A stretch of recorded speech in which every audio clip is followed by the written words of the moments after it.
know, another video so soon? Who is this? So as you all know, Christmas is coming up, and Christmas means good food, the joy of getting presents, and the stress of giving presents. That just comes with the season.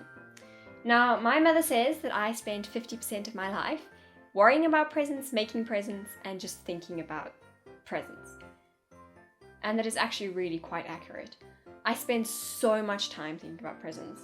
It's really not great. It takes a lot of work. But since I've done so much of the mental power of thinking up presents, I thought I'll save you some of that stress by giving you some ideas of things that you could make this year. Or next year. Hey, I mean, if you're watching this in 3 years, these are still good. These are still great presents you can make. I put a lot of store in being very proud of the gifts I give. I don't like giving a gift and then coming home and thinking, that was actually a really trash gift. I don't like that. I really don't. So you can have faith in me that the gifts in this video are actually kind of cool. And that you can be proud of giving them. Which is a big thing. So they don't haunt you years later like, oh, I gave such a terrible gift that one time. And yes, that is something I do. As I said, I'm a fanatic on gifts. It's really bad. Well, that is all from Intro Tiva. Now time for voiceover Tiva. Which is totally not going to be me in like 2 minutes. Voiceover Tiva checking in. So, for the first idea is to make a knitted cotton face cloth. So what you'll need is 3.5 needles and cotton. For this project, I am assuming that you do know the basics of knitting. And if you don't, well, A, you should learn because it's amazing and the best, and it may or may not bring out your inner old person. And B, there are tons of tutorials online teaching you the basics that you'll need. So for this project, you need to cast on 33 stitches, and then I'm doing a seed pattern. I do believe it's called a seed pattern. I'm actually not sure. But you basically alternate between doing knit stitches and purl stitches, and it's really, really pretty. And it works super nicely for a face cloth. So once your knitted square looks like a, well, square, cast off. And I actually can't tell you how many knitted rows I did because I didn't count and I'm really bad at counting. So I just knitted until it looked square.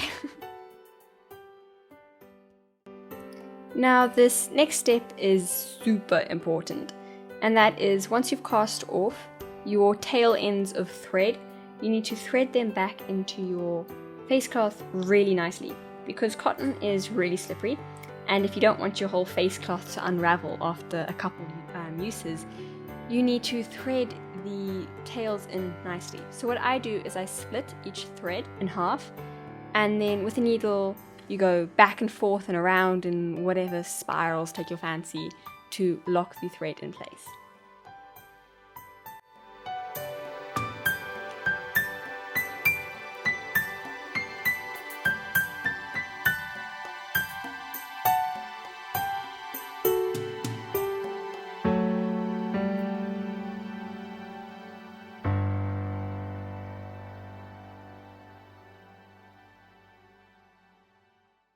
The next present is for a kid, or an adult, I suppose.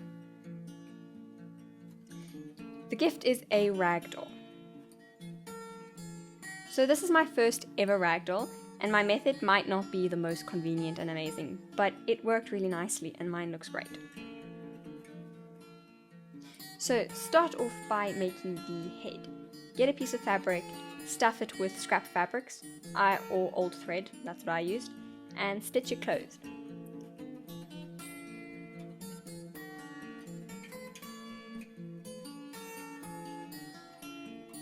Then the neck is just a rolled up tube of fabric stitched on.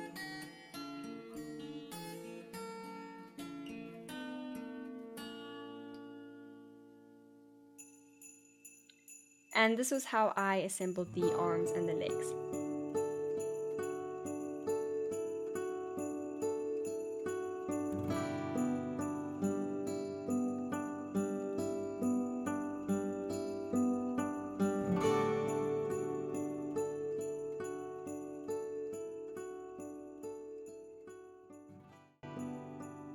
This is the torso.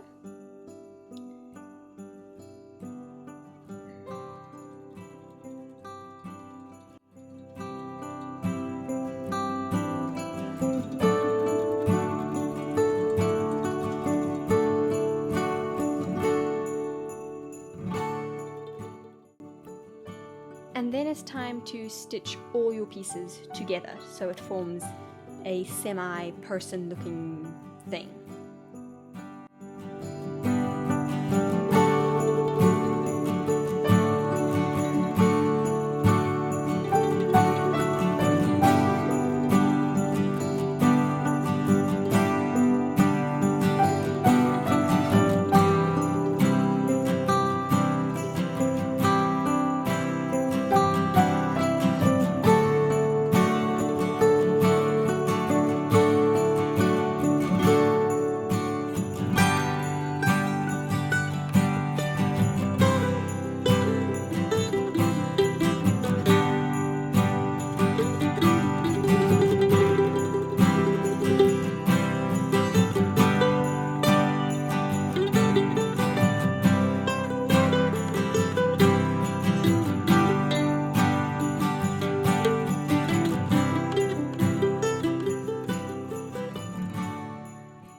And now for my favorite part, making the clothing.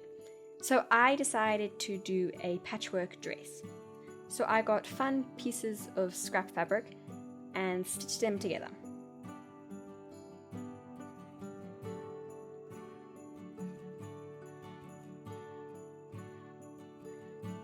And then I began stitching it on the doll.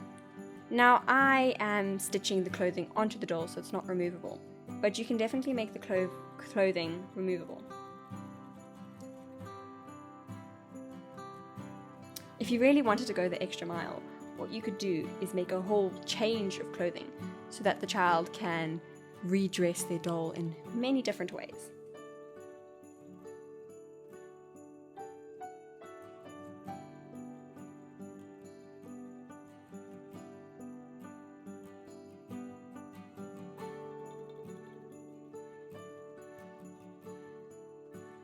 Once my dress was done, I began to make the hair.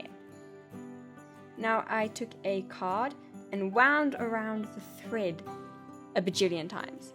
Now I'm making my hair red, but you can make your hair color whatever you want. Well, whatever color thread you have, I suppose.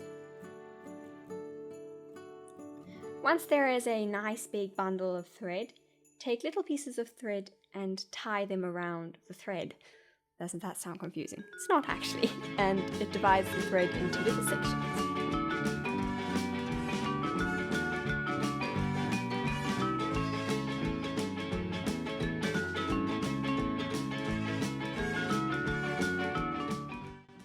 Then flip over your card and slice it off. Then you have all these little bundles of thread. Then using more thread of the same color, you want to stitch those little bundles all over the head.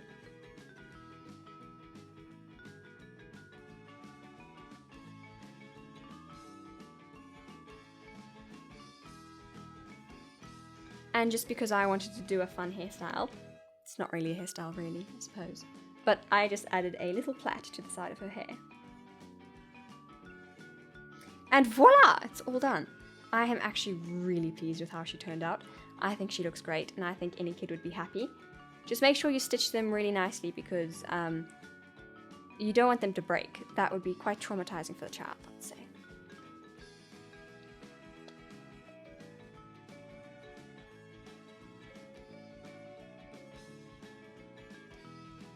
Now for the third one, we have the most labor-intensive DIY ever, but it's amazing. And that is to knit socks. Now I think that socks are a really fabulous gift because who doesn't love socks? But it does take a long time to knit a pair of socks.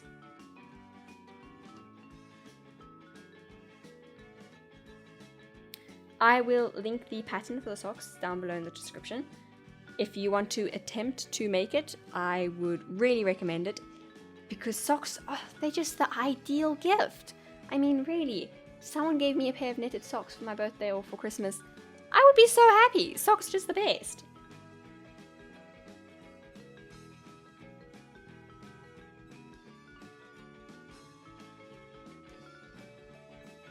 So I have made one sock and I am halfway at making the other sock. It takes a long time and I couldn't finish it before this video needed to go up. So this is my progress so far. And the last project is to make a calendar. Now, you can make a digital calendar, I suppose, but I'm making a very scrapbooky feeling calendar. So this is a calendar I made for 2020. Obviously, there's not very many fun things on it because not much happened, or we didn't do much this year, as you can say. Well, actually, the beginning of the year is just full of crossed off dates, which was actually really depressing. But regardless, I used paper, cut out a very simple grid. I'll leave it down in the description if you want to use it, and stuck that on pieces of paper. Then is the fun scrapbooking aspect. So you can get photos of people whose birth date is in each month. You can do a lot of research for your friends and fill in all the dates of the people they know's birthdays, which is great. You can fill in holidays, you can fill in anything slightly interesting. So I made a calendar that looked just like this for my friend's Christmas present last year. And Christmas is the perfect time to give it because it's just before the beginning of the new year. This is a new calendar that I just got ring bound that I have yet to scrapbook in. So for this year, instead of sticking in the grid, I got the pages printed with the grid. And then I got it ring bound, which is actually really cheap. And now it is time for me to do a whole bunch of scrapbooking.